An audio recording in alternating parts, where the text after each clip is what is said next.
Olá, meu nome é Jean Marques, sou aluno de doutorado da Psicobiologia e orientado do professor César Galera. Hoje eu vou apresentar o trabalho, a relação entre memória de longo e curto prazo na codificação e recuperação das informações espaciais. A memória humana ela é dividida em processos e estrutura. Suas estruturas são compostas de registro sensório, memória de curto prazo e memória de longo prazo, sendo que seus processos envolvem a codificação, armazenamento e recuperação da informação. A memória de longo prazo, ela tem o seu conteúdo semântico que pode ajudar a reduzir o processamento visual inicial, unitizando então padrões complexos em forma simples, assim como foi investigado por Ribbior em 2013 no seu estudo com matrizes visuais, visoespaciais. A capacidade de memória varia em função da frequência do contato dos estímulos, que temos aqui um exemplo, que é a memória para caracteres ou ideogramas chineses, o qual depende tanto da frequência do uso desses ideogramas, muito ou pouco utilizados, como a similaridade entre eles. A familiaridade é entendida como um processo rápido, automático, que envolve baixa demanda de recurso cognitivo. Por assim dizer, a contribuição da memória a longo prazo é minimizada em estímulos de material novo. Para o estudo, então, dos processos de memória, para o estudo da codificação, é utilizado o ruído visual dinâmico, o qual prejudica a memorização dos conteúdos visuais criados a partir de imagens mentais, quando apresentados, então, na fase de codificação dessas informações. Já para o processo de recuperação, um método é utilizado é o paradigma de dicas retroativas, o qual a orientação da atenção baseada na memória a longo prazo, né, que é fundamental para selecionar os objetos relevantes ao comportamento. E esse paradigma, então, ele é utilizado para investigar as funções, o limite do foco da atenção na memória.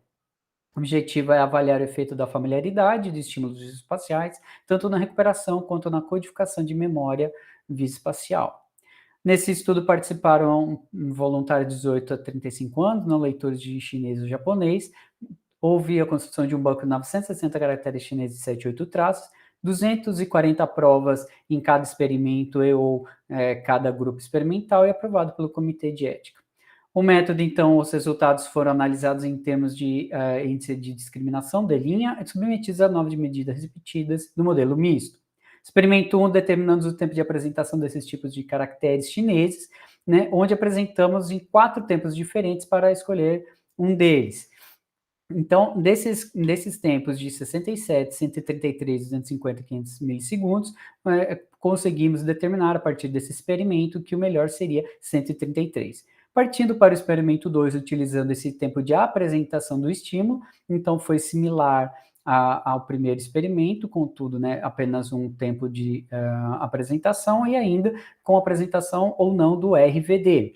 Nesse experimento ainda a gente dividiu em 3 grupos, sendo no grupo 1 os caracteres chineses sempre inéditos, grupo 2 10 caracteres chineses repetidos, e o grupo 3 outros 10 repetidos. Porém, os voluntários eles aprendiam esses caracteres.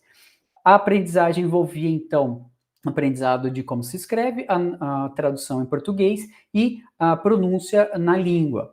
Vimos que a aprendizagem houve efeito, uma diferença estatística entre os dois blocos e diminuição, então, do tempo de resposta.